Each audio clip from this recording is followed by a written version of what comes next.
ये किसी भी व्यक्ति की निजी राय का विषय नहीं हो सकता, चाहे वह व्यक्ति राज्यपाल अथवा राष्ट्रपति ही क्यों न हो। अब आप कहेंगे इसका प्रोसीडिंग हाउस पे इंपैक्ट कहां दिखा? अगर मैं आपसे यह पूछूं कि सबसे पहले भारत के इतिहास में नॉर्मली क्या होता था, जिसको बहुमत मिला, जो सबसे बड़ा दल है, उसको शपथ दिला दी जाती थी, फिर बहुमत सिद्ध करने को बाद में कहा जाता था। अटल जी 13 दिन के प्रधानमंत्री इसी आधार पर 96 में रहे। मगर 98 में जब के.आर. नारायण जी राष्ट्रपति थे तो उन्होंने हम लोगों से कहा था 272 की सूची दीजिए, जबकि हम मिलकर गठबंधन में मिलकर चुनाव लड़े थे। आपको याद हो जयललिता जी ने 3-4 दिन लगा दिए थे, पुराने लोगों को याद होगा 98 में कि 3-4 दिन तक उन्होंने चिट्ठी नहीं दी थी, तो उसको लेकर थोड़ी वहापोक की स्थिति बन गई थी। वो क्यों हुआ?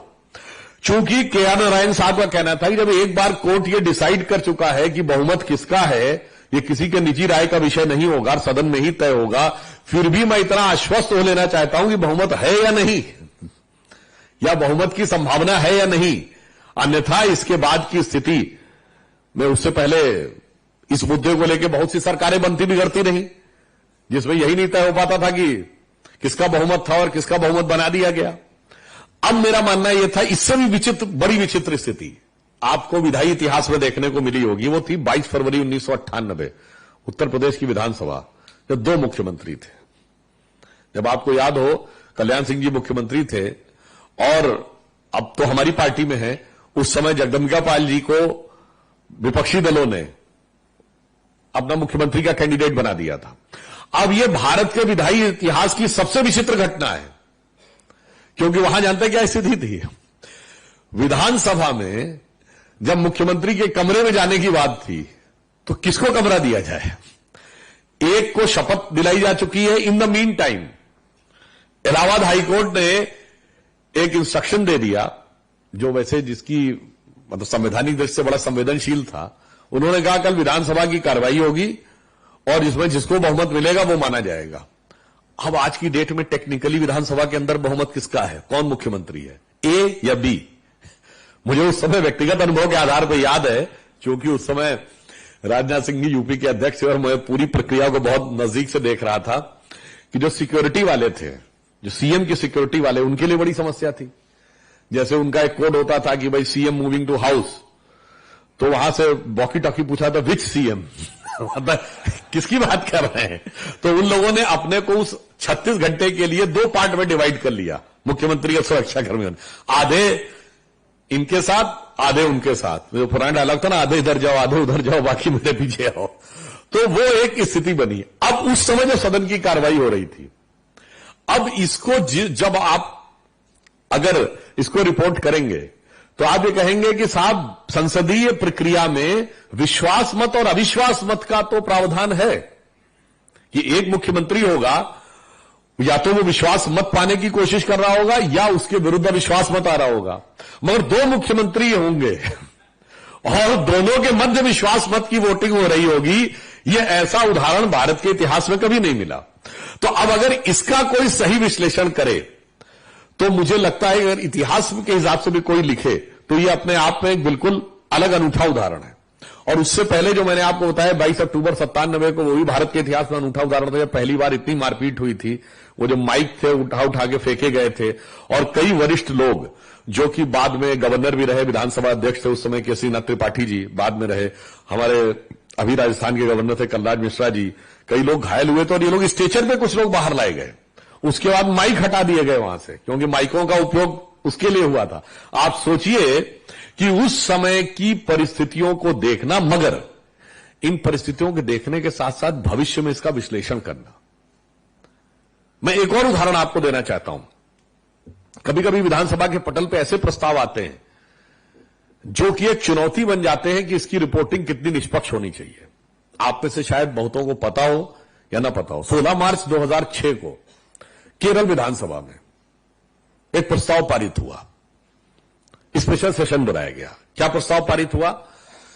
1998 के कोयंबटूर हमलों का मुख्य आरोपी अब्दुल नसीर मदनी, जो तमिलनाडु की जेल में है, उसे रिहा कर दिया जाए। आप सोचिए, विधानसभा में प्रस्ताव पारित हो रहा है, एक आतंकवाद के आरोपी के पक्ष में जो दूसरे राज्य के में जेल में है। और मजे की बात यह है कि 117 की विधानसभा है वहां, 117 के 117 विधायकों ने, यानी सारे कम्युनिस्ट और सारे कांग्रेस के विधायकों ने एक मत से इसके पक्ष में वोटिंग की। अब विश्लेषण का एक मतलब रिपोर्टिंग का एक तरीका हो सकता है कि भाई सर्वसम्मत से यह प्रस्ताव पारित हुआ। दूसरा यह हो सकता है कि पहली बार किसी जेल में बंद व्यक्ति के पक्ष में प्रस्ताव पारित हुआ रिहाई के लिए। तीसरा, इसकी रिपोर्टिंग यह हो सकती है कि जिस राज्य में वो जेल में है ही नहीं, उस राज्य की विधानसभा ने पारित किया है किसी दूसरे राज्य की जेल में बंद हुए किसी व्यक्ति के लिए। और फिर चौथा उसका बिंदु आता है कि भाई आतंकवाद, और वो 98 का कोयम्बटूर ब्लास्ट क्या था, अडवाणी जी की हत्या के लिए किया गया था। वो तो चांस की बात है, वो जिस चुनावी सभा में थे उसमें मंच पर ब्लास्ट हुआ था। आदरणीय डॉक्टर साहब को वो घटना ध्यान होगी। और चूंकि अडवाणी सभा में लेट हो गए थे तो भाग्य था कि वो बच गए, वरना वो पूरी जो टाइमिंग की गई थी उस बम की वो इसी हिसाब से की गई थी कि जब वो सभा स्थल पे होते उसी समय होता। तो अब आप सोचिए कि कितना चुनौतीपूर्ण कार्य है कि इस ढंग के प्रस्ताव विधानसभा में आ रहे हैं तो उसे कैसे प्रस्तुत किया जाए। इस ढंग के विचित्र, यदि संवैधानिक दृष्टि से एक यूनिक अद्भुत किस्म का निर्णय हो रहा है, जैसे मैंने उत्तर प्रदेश विधानसभा का बताया, उसको किस हिसाब से प्रस्तुत किया जाए। मुझे लगता है कि यह अपने आप में आप लोगों के लिए आज की डेट में एक बड़ी चुनौती भी होती है।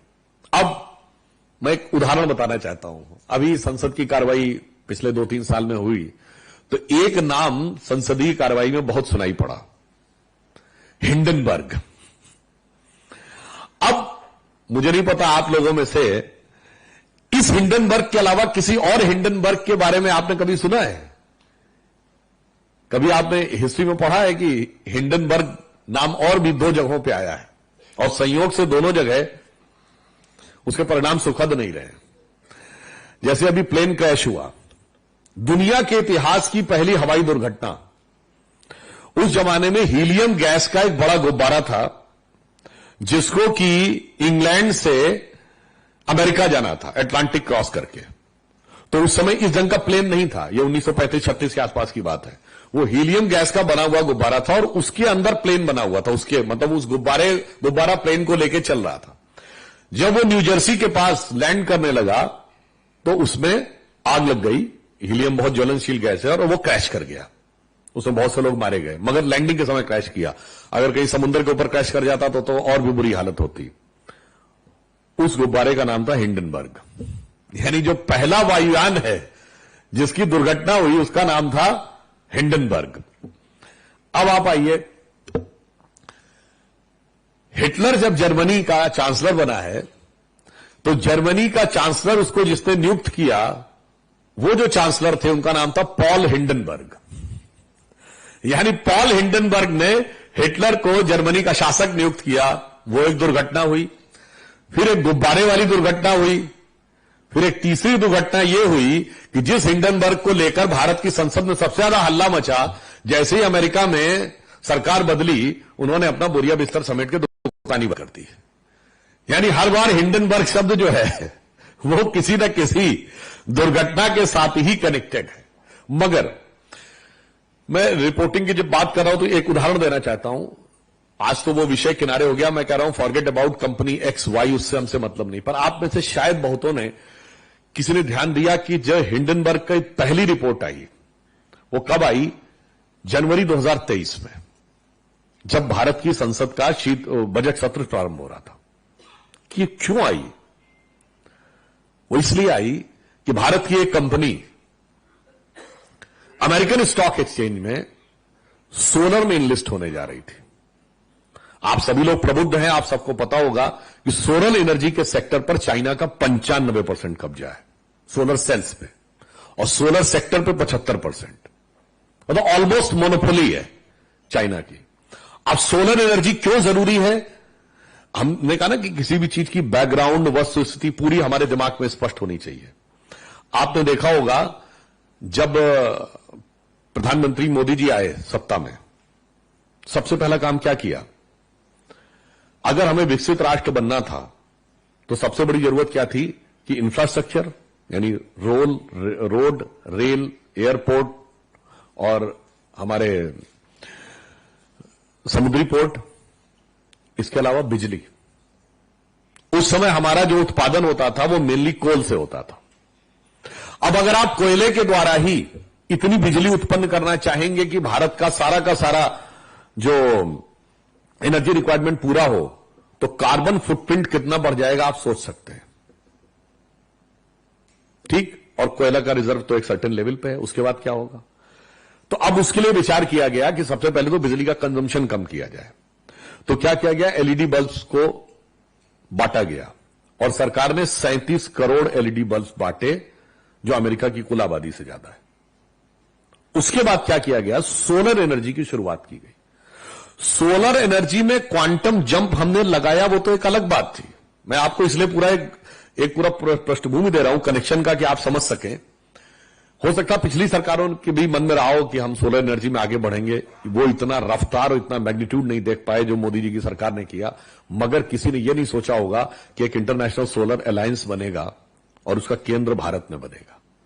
आज वर्ल्ड में एक इंटरनेशनल सोलर अलायंस है, इसका केंद्र भारत में दिल्ली के पास गुरुग्राम में है। तो we have become the leader of the world solar energy. क्यों किया? क्योंकि उधर सोलर सेक्टर में चाइना बहुत तेजी से आगे बढ़ रहा था। अब आप आइए, इसके बाद क्या किया गया? भारत की एक खासियत है जो भारत के लिए एक अच्छी बात है, केवल धुर उत्तर भारत के कुछ क्षेत्रों को छोड़ दें तो अधिकांश क्षेत्रों पे लगभग 12 महीने सूरज रहता है। और कुछ क्षेत्र ऐसे हैं, गुजरात और राजस्थान जैसे, जहां पर कि पानी कम गिरता है। वैसे इधर पिछले 1-2 साल से ज्यादा गिर रहा है मगर पानी कम गिरता है और सूर्य ज्यादा चमकता है। तो सोलर एनर्जी को उस ढंग से स्टैब्लिश करने के लिए वो प्रयास किया गया। अब आप देखिए, प्रधानमंत्री सूर्य घर योजना जनवरी 2024 में शुरू की गई। कब? जिस दिन राम मंदिर का उद्घाटन था। इतना लेट क्यों किया गया? अगर सोलर अलायंस हमने 2015 में बना लिया था तो पीएम सूर्य घर योजना इतना देर में क्यों शुरू की कि 1 करोड़ घरों के ऊपर सोलर पैनल्स होंगे? उसका कारण यह था कि सोलर पैनल्स में आने वाले मटेरियल के इंपोर्ट पे हम ऑलमोस्ट 100% डिपेंडेंट थे चाइना पे। अगर उसी समय आप यह योजना प्रारंभ कर देते तो आप और कुछ नहीं करते, नेट इंपोर्टर बनते चले जाते। केवल आप उनसे इंपोर्ट करते और अपने यहां लगाते रहते। इन 7-8 सालों में भारत ने उसके मैन्युफैक्चरिंग में एक निश्चित स्तर की सामर्थ्य हासिल की, और सामर्थ्य हासिल करने के बाद और बड़ा क्वांटम जंप तब होता, ये तो आप अच्छी तरह समझते हैं, किसी भी चीज की मैन्युफैक्चरिंग केवल 100% गवर्नमेंट के द्वारा नहीं हो सकती। वो जो एक आजकल समाजवाद और वाली बात ज्यादा चल रही थी, मगर याद करिए हम लोग बच्चे थे तो हमें याद है इस सोशलिस्टिक पैटर्न ने इकोनॉमी के साथ क्या किया। जब हम लोग बच्चे थे तो एचएमटी की घड़ी कौन बनाता था? सरकार। ट्रैक्टर कौन बनाता था? सरकार। स्कूटर्स इंडिया लिमिटेड स्कूटर बनाता था। अपट्रॉन टीवी बनाता था। अरे भाई, टीवी, घड़ी, स्कूटर बनाना सरकार का काम नहीं है। And everything was happening in the name of socialism, कि वो समाजवाद के लिए हो रहा था। तो अब यह व्यवहारिक पक्ष है कि प्राइवेट सेक्टर को भी आगे आना था। अब आप ध्यान करिए, जनवरी 2023 जैसे ही कोई इंडियन कंपनी लिस्ट होने जा रही है, उसी समय हिंडनबर्ग की रिपोर्ट आ जाती है।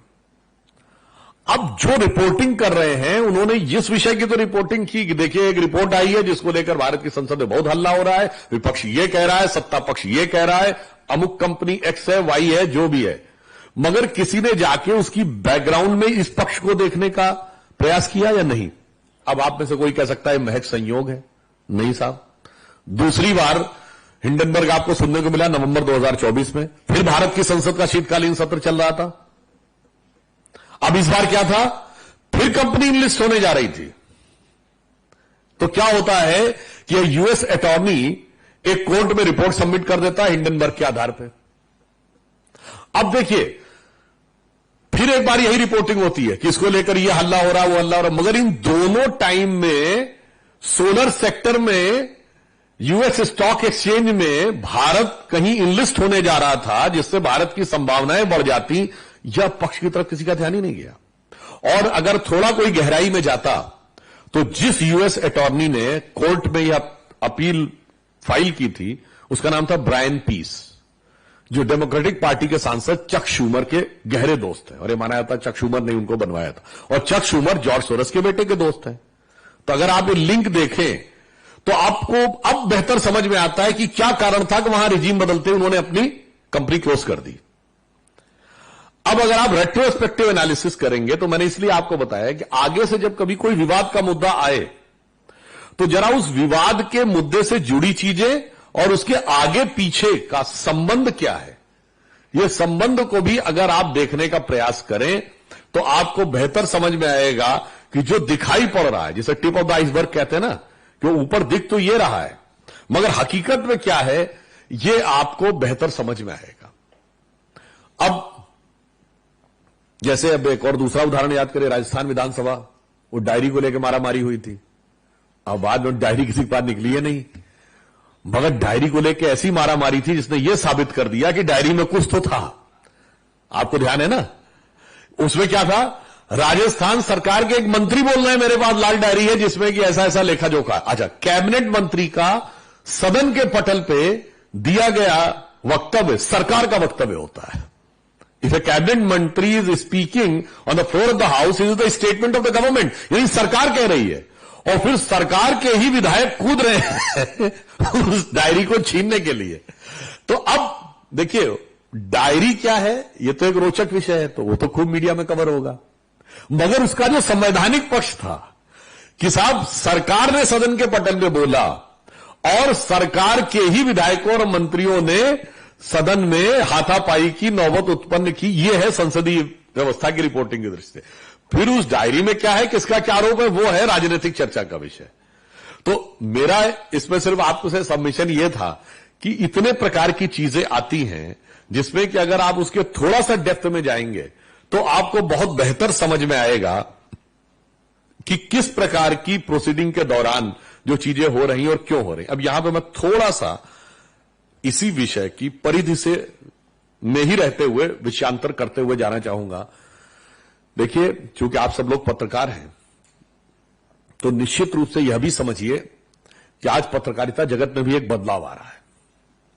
बदलाव क्या है, अभी हमने आपातकाल की स्वर्ण जयंती मनाई है या 50वीं बरसी मनाई है। स्वर्ण जयंती क्या है, उन लोगों के लिए स्वर्ण जयंती है जिन्होंने अत्याचार किए थे, बरसी उनके लिए जिन्होंने अत्याचार सहे थे। मगर एक बात आप समझिए, आजादी मिली हमें 47 में, पर रियल आजादी, लोकतांत्रिक आजादी मिलनी शुरू हुई, लोकतंत्र परिपक्व हुआ आपातकाल के बाद, यानी सरकार बदलनी शुरू हुई। वरना 77 तक सरकार तो बदलती नहीं थी, चुनाव होते थे सरकार नहीं बदलती थी।